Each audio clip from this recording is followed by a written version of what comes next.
بسم الله الرحمن الرحيم. ألف لام ميم. تنزيل الكتاب لا ريب فيه من رب العالمين. أم يقولون افتراه بل هو الحق من ربك لتنذر قوما ما أتاهم من نذير من قبلك لعلهم يهتدون.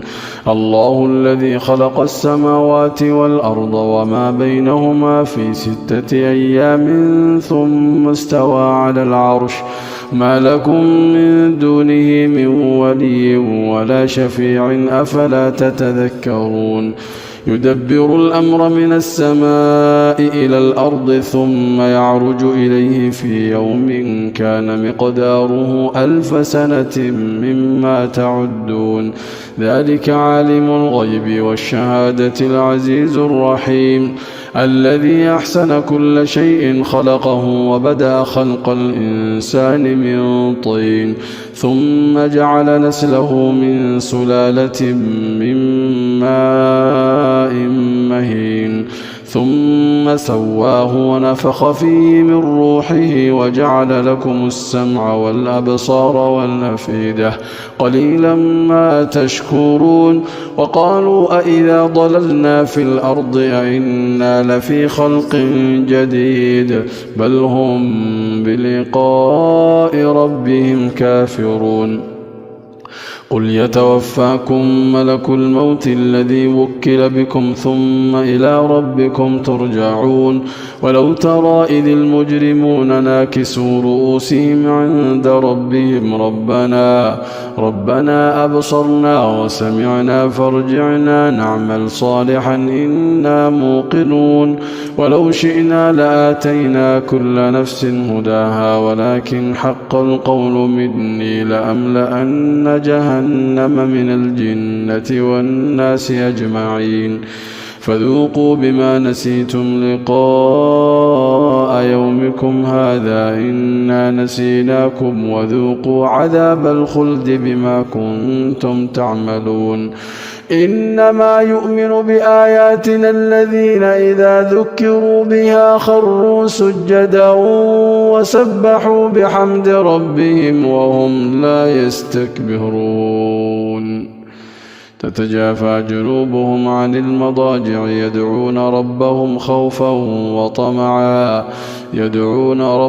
خوفا وطمعا ومما رزقناهم ينفقون. فلا تعلم نفس ما أخفي لهم من قرة أعين جزاء بما كانوا يعملون. أفمن كان مؤمنا كمن كان فاسقا لا يستوون. أما الذين آمنوا وعملوا الصالحات فلهم جنات المأوى نزلا بما كانوا يعملون. وأما الذين فسقوا فمأواهم النار كلما أرادوا أن يخرجوا منها أعيدوا فيها وقيل لهم ذوقوا عذاب النار الذي كنتم به تكذبون. ولنذيقنهم من العذاب الأدنى دون العذاب الأكبر لعلهم يرجعون. ومن أظلم ممن ذكر بآيات ربه ثم أعرض عنها إنا من المجرمين منتقمون. ولقد آتينا موسى الكتاب فلا تكن في مرية من لقائه وجعلناه هدى لبني إسرائيل وجعلنا منهم أئمة يهدون بأمرنا لما صبروا وكانوا بآياتنا يوقنون. إن ربك هو يفصل بينهم يوم القيامة فيما كانوا فيه يختلفون. أولم يهد لهم كم أهلكنا من قبلهم من القرون يمشون في مساكنهم إن في ذلك ذلك لآيات أفلا يسمعون أولم يروا أنا نسوق الماء إلى الأرض الجرز فنخرج